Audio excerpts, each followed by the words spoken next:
Welcome to episode 29 of the Bobcast. Late spring edition. We're only talking to 4 coaches as there are just 4 spring sports left. As we talk to men's and women's track and field head coach Dale Louie, and this week the final meet before the CAC championships. Went to Shippensburg where we saw several ECAC times, some season best times. Coach, we talked a little bit last week of balancing trying to get some really fast times to improve seating and trying to rest some people as well. So in terms of the lineup that you threw out there, how do you feel that you accomplished both of those things on Saturday? With a couple of glitches, we did, I think, pretty nice job of trying to achieve our objectives. Much bigger meet, a lot of really tough competition, some very good schools, a lot of D2 schools, a couple of D1s sprinkled in there. So in terms of, maybe you might say a little bit more pressure, perhaps on the athlete, a good thing, because conferences will be that. So that side of things was good. We on the distance side, we got some better times there that will help ensure that some of our people get in the faster sections, which was, one of our objectives. We accomplished that with a couple of the sprinters as well. I saw quite a few season best times.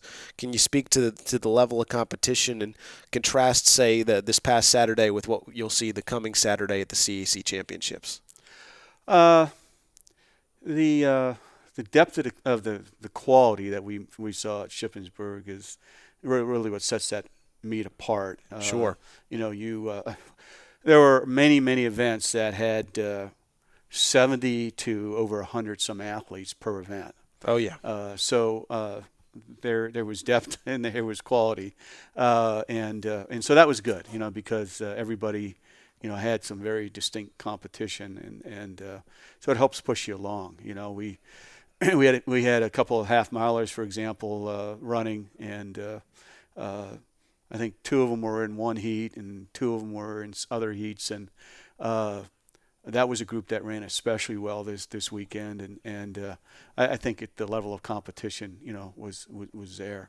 Sidani Brown on the women's side, big PR for her. She finally ran the kind of race that we've been trying to get her to run for a year and a half, and obviously the coaches were happy and she was happy. Nice job on her end. Yes, a season best. I was surprised to see, the women's 100-meter relay didn't register a time, even though they competed. It looks like a fast group. What happened? How can you improve? And what are some of the challenges that group has run into in terms of being able to practice? Sure. We didn't get our second handoff executed, and so we didn't even complete the run. Which was a big disappointment because the competition was there, the weather was there, and that doesn't always happen every weekend. So they were disappointed, coaches obviously as well. We just need to this week work on fixing some things. A lot of those relays is confidence in each other, consistency, and practice is where you try to develop those things. And we have been telling the women that there's some things in practice that they need to be doing, and unfortunately, maybe this will drive those lessons home.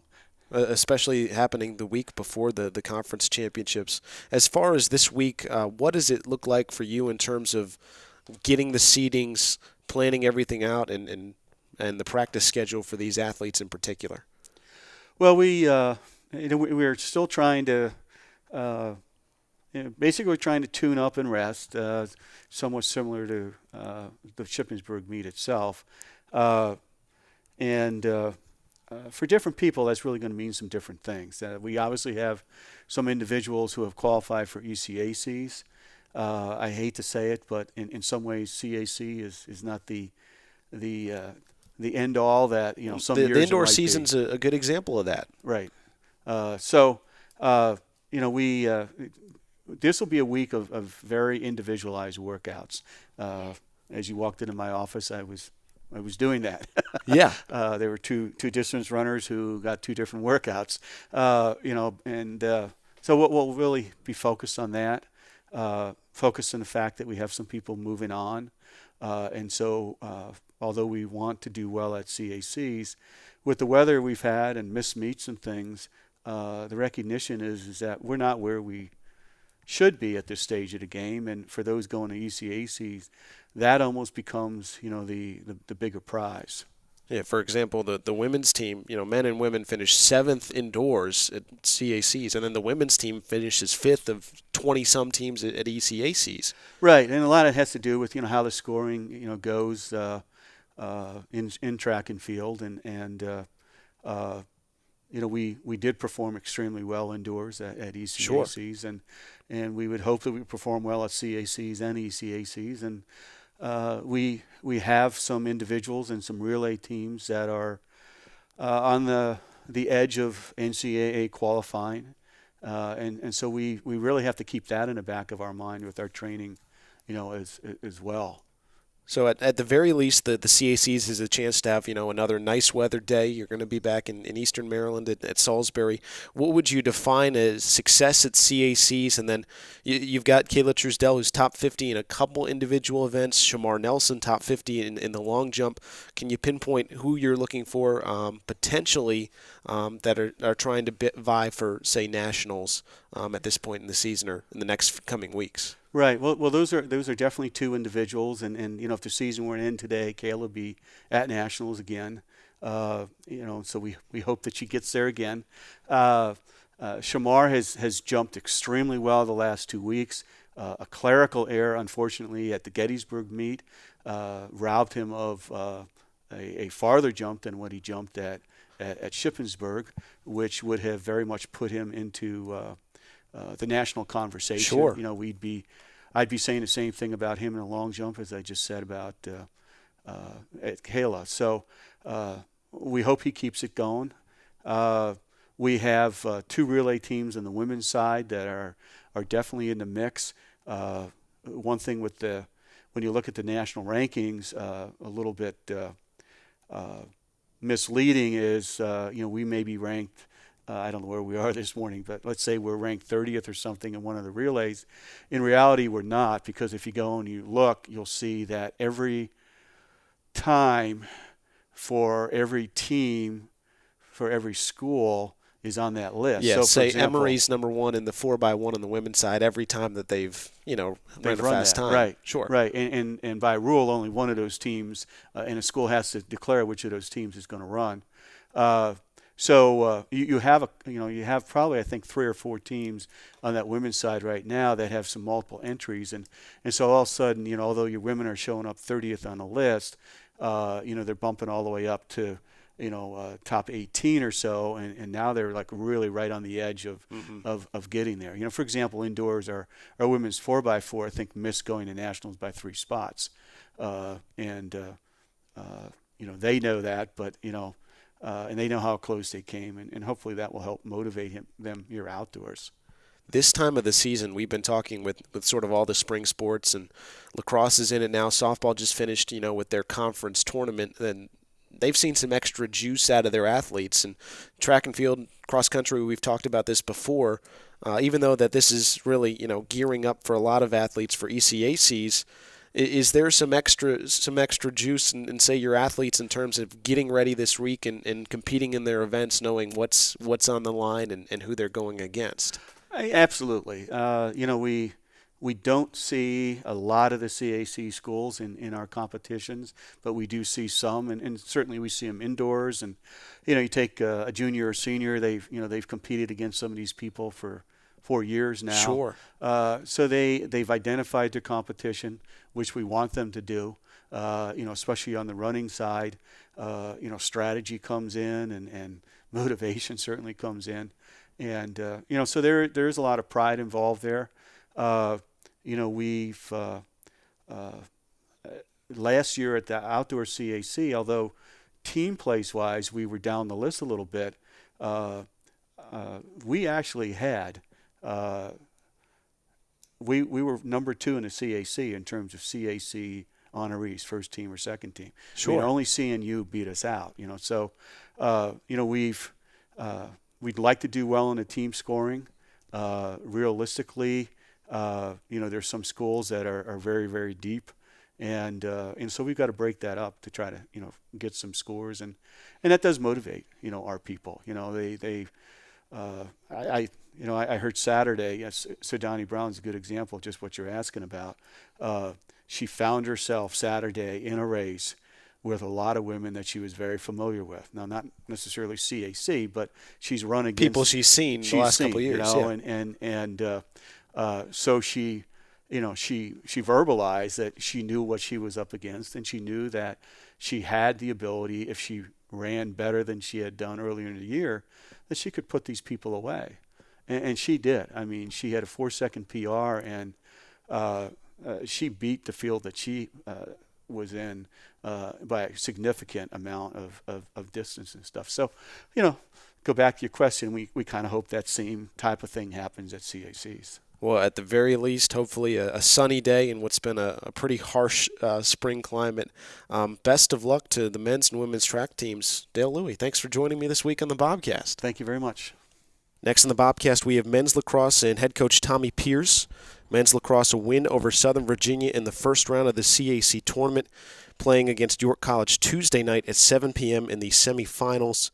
For the Bobcats, returning to the semifinals, fourth time in 5 years. So, Frostburg had a whole week to prepare for Southern Virginia. Did you notice any extra focus or attention from your team this week, and how would you characterize your team's preparedness for Saturday?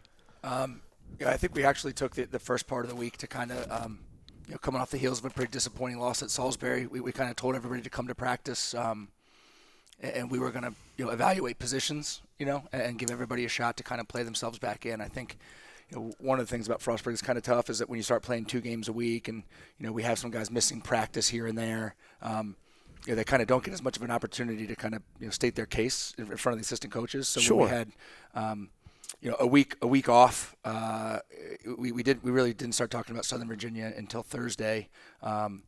We took Monday and Wednesday to really focus on ourselves, and we had the bulk of the team there for some later practices, and just kind of started fresh. You used it kind of an opportunity to push the reset button going into the playoffs, and had some fun early in the week actually. Kind of did some other stuff in practice. We played dodgeball on Tuesday because we were inside, and a bunch of teams were inside, and there was very limited space. So we mixed it up a little bit, and then watched the Mary Washington Southern Virginia game after we played some dodgeball. So the guys had fun, got really sweaty. I was surprised at how much of a workout dodgeball actually was, but and then really hit it hard getting ready for those guys. And I think defensively we did a pretty good job. They're a good team. They can score goals, and Jack bailed us out a little bit on some shots that we wouldn't have liked to have given up, but he's going to make some of those every game. It's I don't want to take it for granted, but you kind of do a little bit with him sometimes.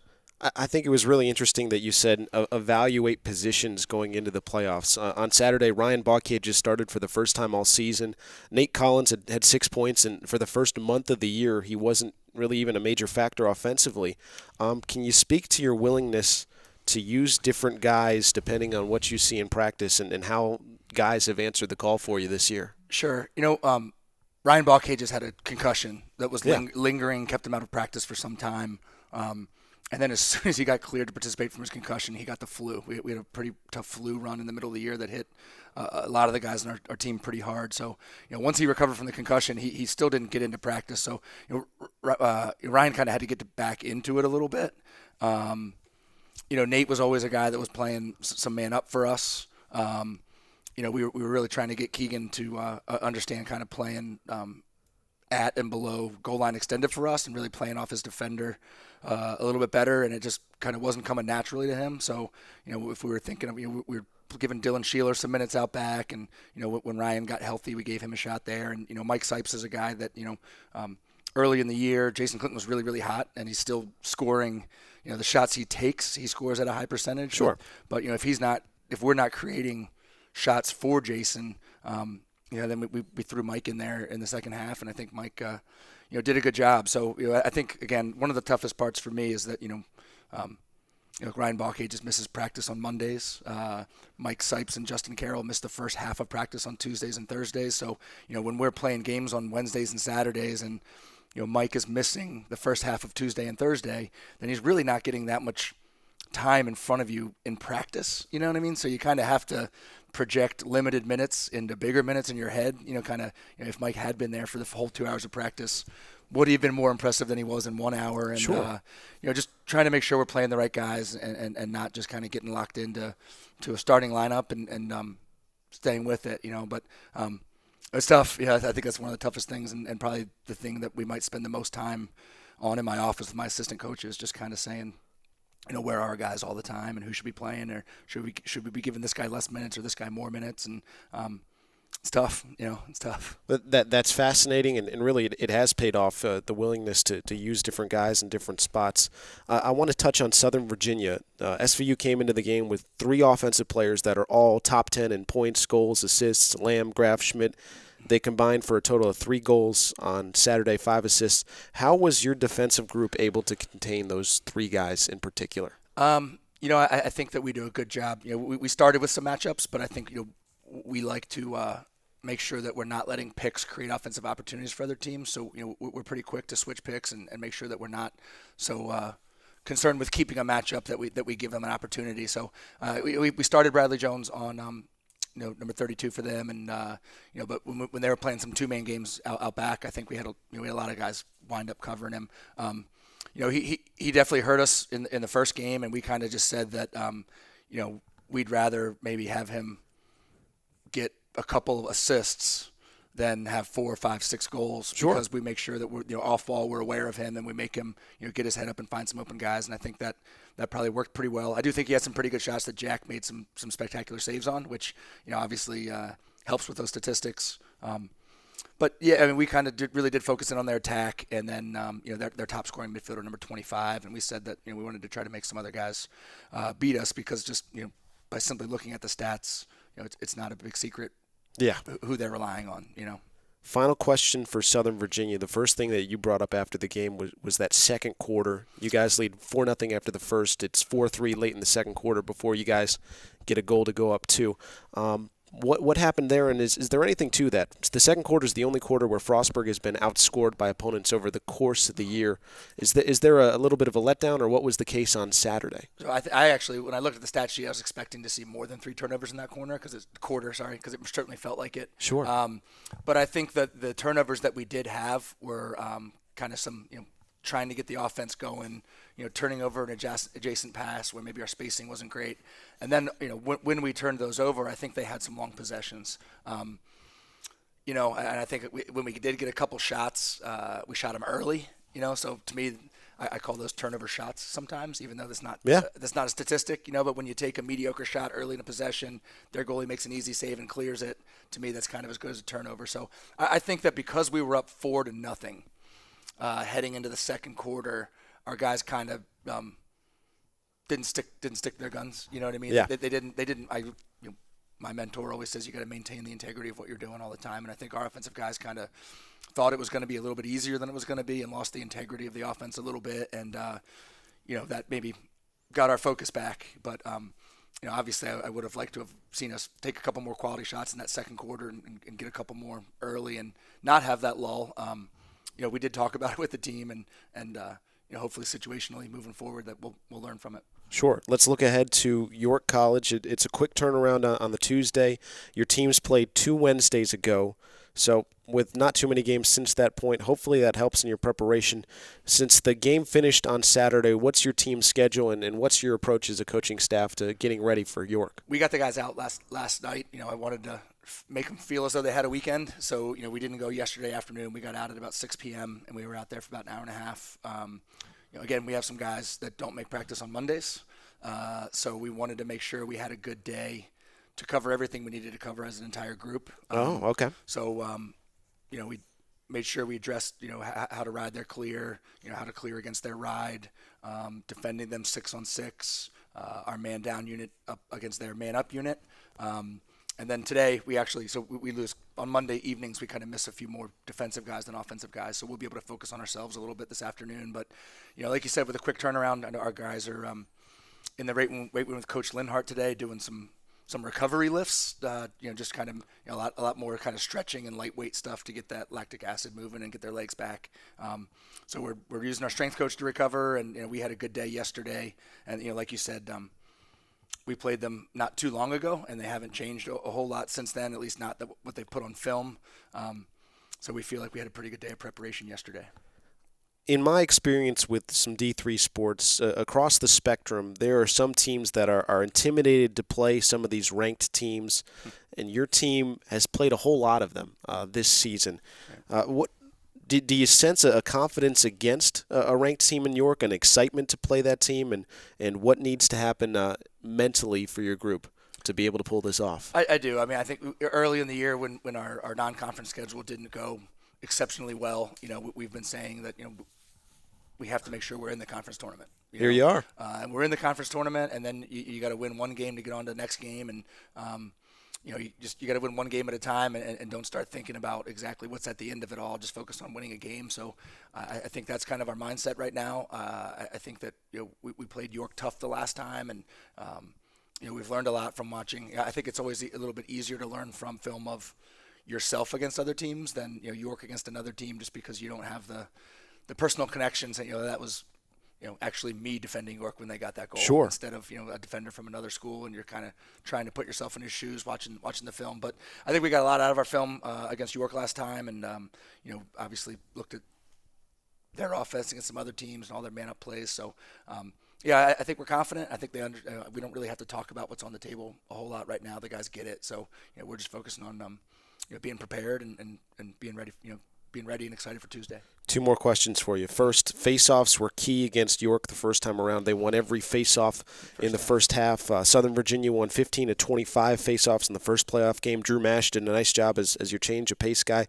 How important is that unit to you on Tuesday night? It's huge. I think that, like you said, when we were down early to York and not winning face-offs, it's just tough when you're not getting the same number of offensive opportunities as your opponent. Then you got to be really, really efficient in your half field and really, really efficient in your defensive half field. So it's always tough, especially against a team like York. They're good on offense, they're good on defense. So we'll certainly be addressing that. I think we've studied a lot on film what we think they're doing on the face-off, and we're going to make a couple adjustments off the wing and you try to tie their face-off guy up. He's pretty tough. He's a big guy, a little bit bigger than both of our guys. So sure. I think once it gets into a 50-50 situation, he's got a little bit more body behind his clamp, which is a little bit tough for us. But we're, again, the guys know the deal.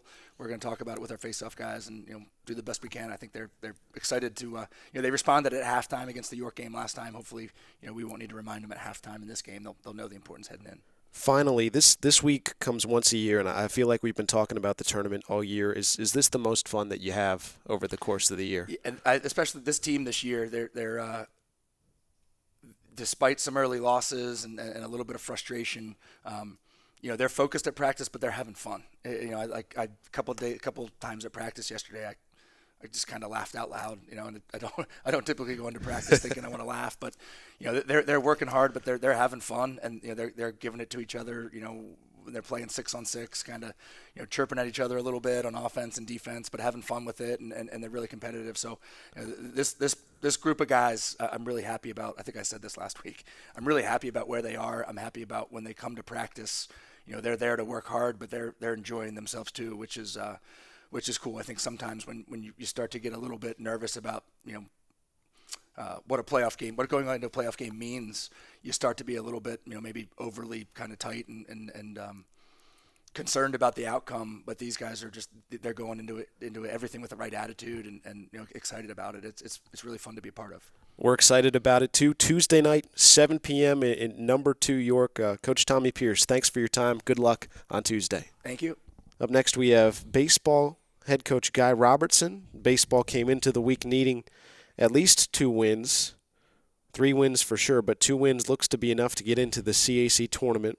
A win over Southern Virginia, a skin-of-your-teeth win over St. Mary's 4-3 in extra innings, and then a loss to St. Mary's 10-2 before winning on Senior Day 15-11.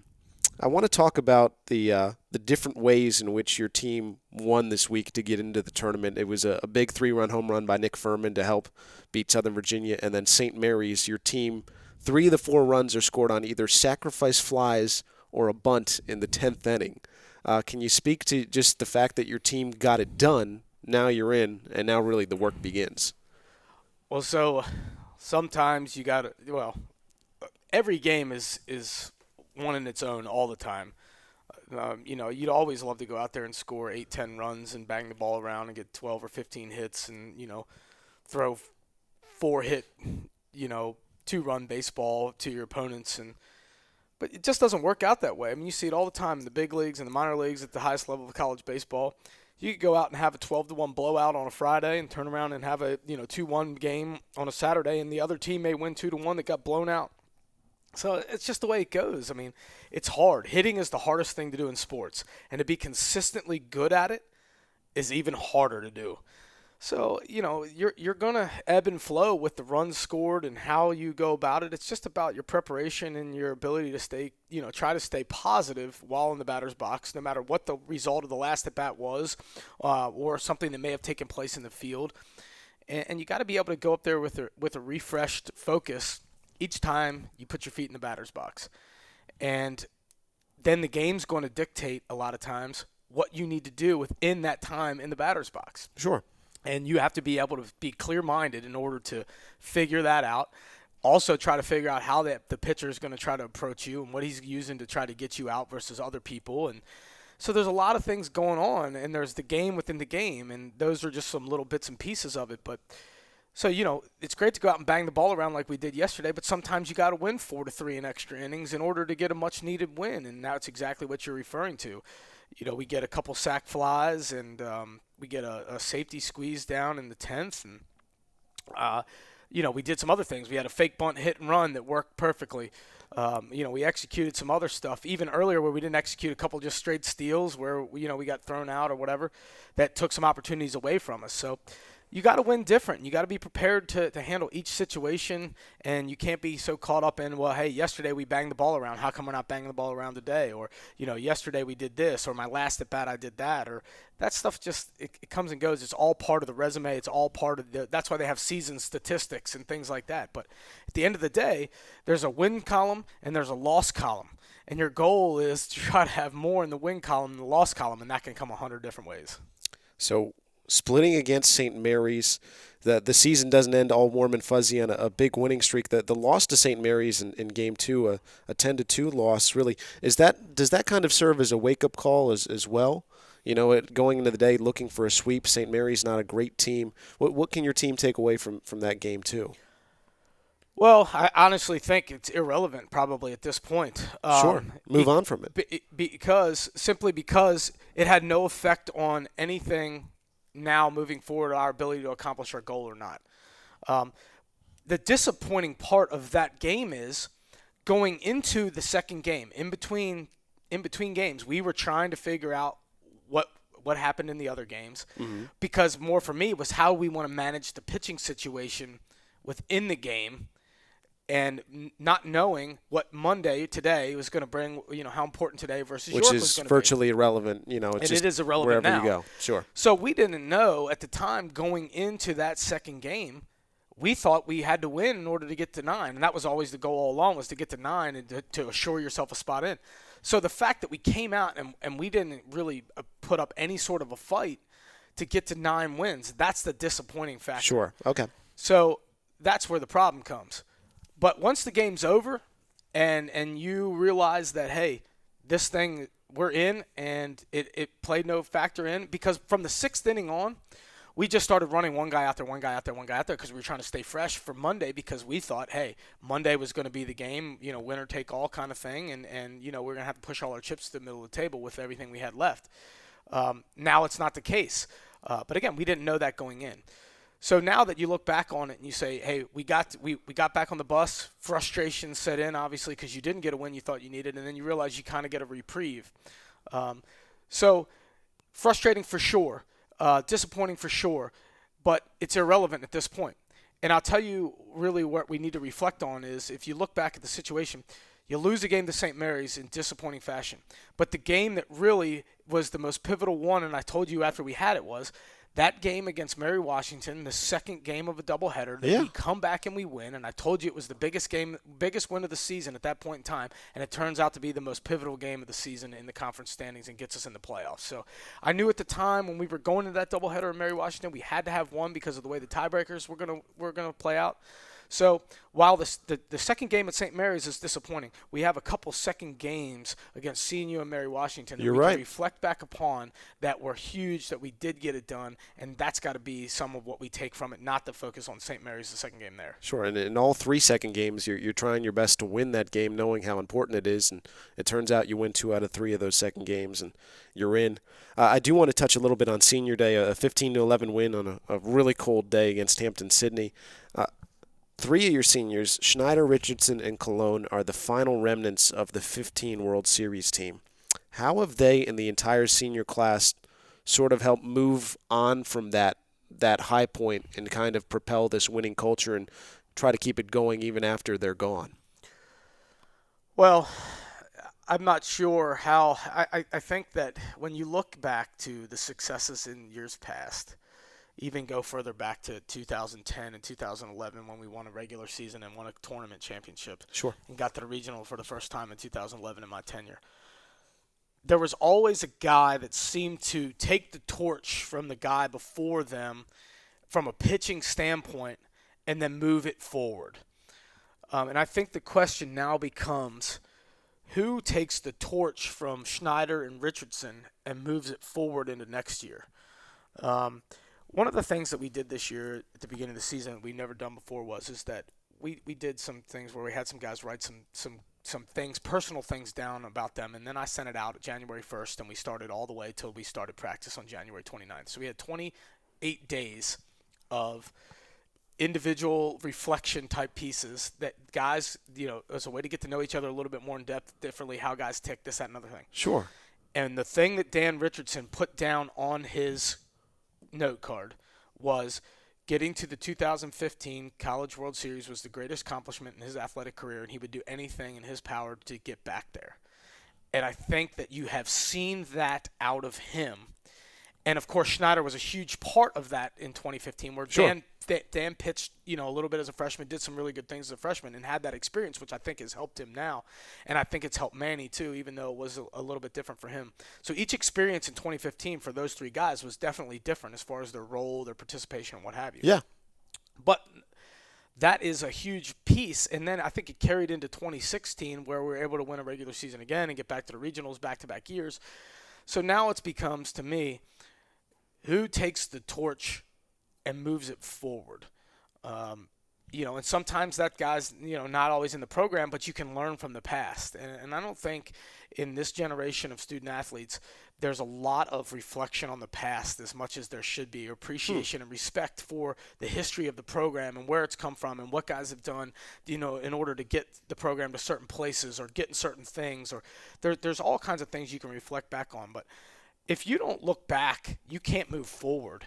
And we got to have some guys who, and it's not time for that yet, but as you look back this summer and you say, hey, I need to be able to go and do this like this guy did it, or I need to be able to do that like, Richardson did it, or Schneider did it, or Manny did it, or, whoever it is, there's got to be some of that appreciation for what's done and then motivation for helping you and us continue to move forward in that positive way. And it just doesn't happen very much. You don't hear guys talking about things that have gone on in the past unless they were a part of it. Sure. And you have to have some of that. So who will be the guy that picks up the torch from Greg and from Dan and try to move it forward and continue, forward with championship baseball? That remains to be seen. But, maybe there's another championship run here in those couple guys here in the next couple weeks. And it makes it easier to pass the torch forward. Absolutely. Well, let's talk about the CAC tournament. It's under a new format. You'll play 2 games on Friday and hopefully 1 or 2 more on Saturday. So how does this format, and rather than playing 3-4 days in a row, how does it change, or what is your approach to handling your pitching staff and handling your lineup throughout this first weekend? I don't think it's any different than we would have handled it this past weekend or any weekend that we've played 3-game sets. Sure. It's about winning 3 baseball games. And with our pitching staff being a little bit depleted and guys, being banged up a little bit, to me, I think that this kind of plays into our hands more than a 6-team double elimination tournament format like it has in the past, because now in order to get to the championship, yes, you theoretically have to win more games. You have to win 5 games to get the automatic bid. But you get a chance to use those same guys multiple first weekend, times. second weekend. So you don't have that in a typical tournament. So, but the other teams have that event. You have that same situation going on. But if you look at what Greg, Brady, Logan, Chase, Mike Livingston, Dan Richardson, and now you see a little bit of Lane Ward starting to pitch good baseball. Now all of a sudden, you're starting to put 6, 7, maybe an 8th guy in there. That's enough to win a championship. If you're talking about splitting it up into 2 weekends, we won a championship here in 2015, and we used 4 pitchers and won 4 baseball games. So it can be done. So it's not a matter of, it's just a matter of going out and playing and pitching up to your potential. Yeah, we got to have timely hitting. Yeah, we got to be able to do some things like you were talking about, hit sac flies, hit ground balls in order to score runs without getting hits, be able to execute the small ball game when the time calls upon it. But it's going to come down to how the guys take the baseball and go pitch it. And if you can hold the other team down, we'll do enough to score enough runs in order to give us a chance to win. So I like our chances. I could promise you this, that I don't know how this weekend coming up is going to turn out, but I know that Salisbury and York doesn't want to see us on a baseball field. Fair enough. As far as today, York College on Monday, virtually, just wherever you end up, you end up. How are you going to really protect your pitching, say, for this weekend? What's your approach for the regular season finale and moving forward? Yeah, we're gonna go out and pitch probably 4 or 5 guys today, whoever the freshest guys are. We pitched some guys that we would have used today yesterday, and that's going to be their last tune-up for the tournament. They're not going to touch a baseball today. We're going to go out and I'm going to try to utilize it as, making sure we get guys at bats that need to get at bats, sure, and do those types of things. We've had enough guys pitch and do those types of things, so those guys will be prepared after this weekend and after today. We'll have the whole staff prepared and ready to go. And today is, really it means nothing. We're going to play York at 9 a.m. At Salisbury on Friday, whether we win or lose today. That's the matchup. It's just a matter of who's the home team and who's the visiting team. And you want to be perfectly honest with you, I'm okay with being the visiting team because the visiting team doesn't hit till 8 a.m. and the home team hits at 7 a.m. So I'll be the visiting team, and we'll take that extra hour rest and let them deal with that. So, I'm 50-50 on that, actually. Sure. I'm going to go, and we're going to try to win the baseball game. I could care less about BP times, but, at the end of the day, this is just another baseball game to try to prepare. It doesn't have any bearing on anything other than today, and just trying to make sure that the guys are ready to go. And yes, we want to try to win because I think you can go in and win in 3 out of 4. That's going to help you, but I think yesterday was a really big boost, and that's really where my focus is with the seniors and things like that, with having 11 of them and moving forward in the postseason, especially for not being able to have the seniors participate in the postseason last year. Allowing them to have a chance to participate in the postseason this year makes it that much more special. So I'm happy for that. So we're in. We'll go play today and try to take it for what it is, and hopefully we'll get a little bit nicer day than we got yesterday. Sure. And just try to move forward, hopefully healthy, and we'll be ready to go come Friday. Well, we're all just looking forward to this weekend, Coach. Thanks for today. Good luck in the CAC tournament. Welcome back to the Bobcast. For the final time, we have softball head coach Wes Landrum. Unfortunately, the softball season comes to an end. 22-16, 7-7 in the CAC. Winners over Penn State Harrisburg on Friday in the conference tournament. Lost to CNU in the second game. Saturday, a 10-8 win over CNU to force a final winner-take-all knockout game to go to the CAC championship. CNU wins that one 6-0. For starters, Coach, for such a young team, could you have pictured playing a knockout winner-take-all game to go to the CAC championship against CNU back, say, in February? Yeah, I mean, I think that our expectations are always high, and I think that we've proven over the last half dozen years what kind of team we are. So, yeah, I mean, our expectations were set high, and that's the kind of games we want to be playing in. After all the weather and everything else, I think if you'd asked me maybe a month later, the forecast might not have been as rosy just because we haven't been outside and doing other things. But yeah, I mean, I think when the season began, I knew we were talented. Just a matter of taking the time to make sure it got it all put together. In your illustrious coaching career, last season in particular, a couple of Coach of the Year awards. Did you do more coaching this year or last year when you won all the hardware? Every year is unique. Every year is different. Every team's different. There was definitely more teaching this year just because we had a lot of newer faces in the dugout. So, I mean, I think coaching-wise, yeah, probably. Teaching them how to play the game, teaching them what we needed, and sort of letting them learn on the fly. It was a little bit tougher this year just because, we didn't have the practice time that we needed, per se. But, yeah, I mean, I think every year is unique, and every group is different. So it's just a matter of what they need more, I guess, each year. For all the wins this season, even including a few walk-off home runs, that 10-8 win on Saturday against CNU really feels like a highlight of the entire season. Can you put into context, what it meant in an elimination game for your team to come out and play the game that it did on Saturday? Yeah, it was great. I mean, we didn't play well Friday night against them. We talked about what we needed to tweak and what we need to do differently. So, I mean, I think they came out firing, obviously throwing a 5 spot up in the first inning, and you have Allison Short on the mound, you feel pretty good, and then you turn on the bottom of the fourth, and we're losing 7-6. So I love the fight after that. We threw up 4 more runs after that. So I think it showed the kind of heart and intangibles that they have. The coolest thing about that was Allison's 51st career win, which kind of obviously set the record. So well deserved for her. But yeah, I mean, overall from a team standpoint, it was an awesome game to see the level of them jumping out and then having to battle back and then ultimately winning the game. It seemed fitting that all 3 of your seniors really had a moment in that game. Platt, a grand slam in the first inning. Gatton, the go-ahead 2-run single. Allison Short gutting it out and becoming the all-time wins leader for your team. Can you sort of quantify what those 3 seniors brought, say, in that game and just over the course of the season to help get this team to where it was and how that impacts all the younger players moving forward? Yeah, I mean, I think they set in a good example from the start. I think anytime you see those 3 kids compete, you see how much they hate to lose and love to win, and I think that's something that the younger kids on the roster, we have so many underclassmen that they can certainly take away from that.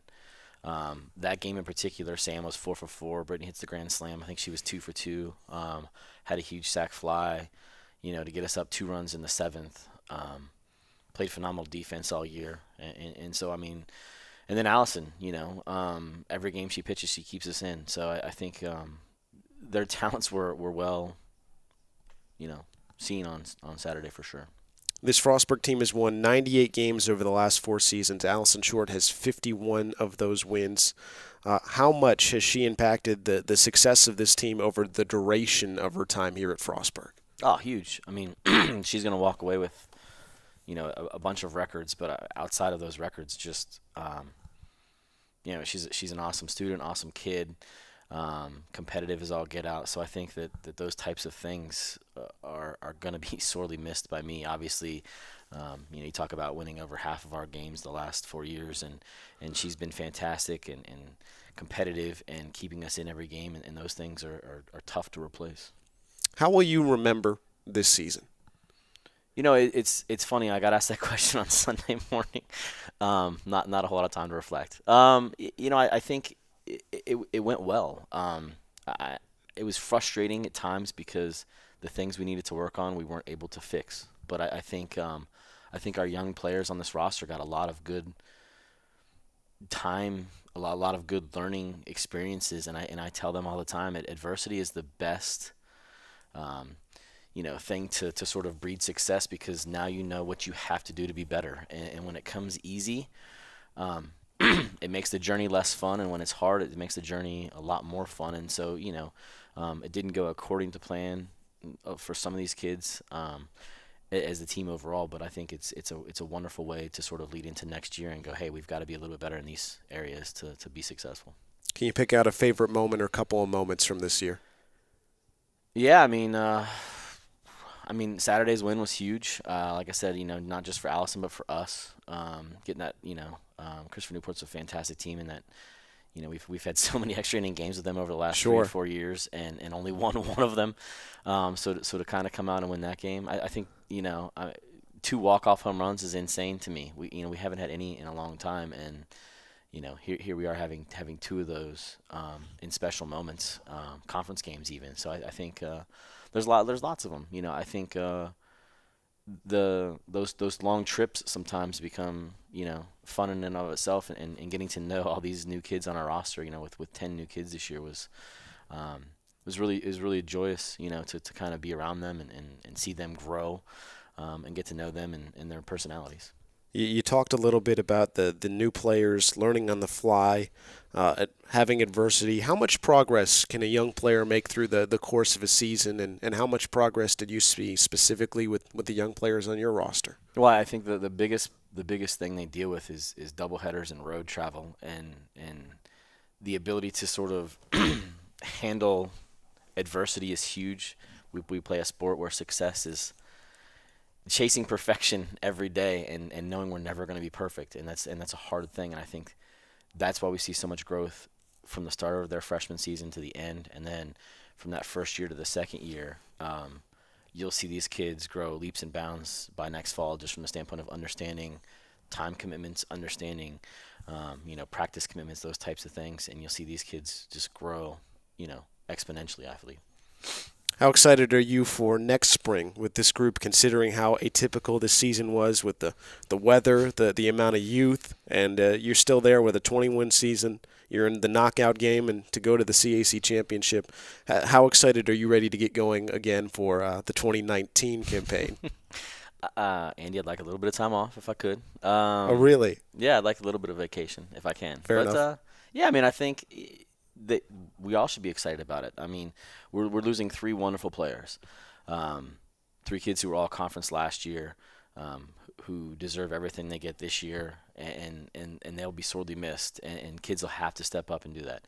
You know, that being said, a lot of new faces permeate that dugout, and they all got a lot of good playing time, and I'm excited about the future of where we're going, and we can't use the word young anymore, and so hopefully, Sure. hopefully even though we'll be younger, but, you know, I think that their experience this year has helped them tremendously.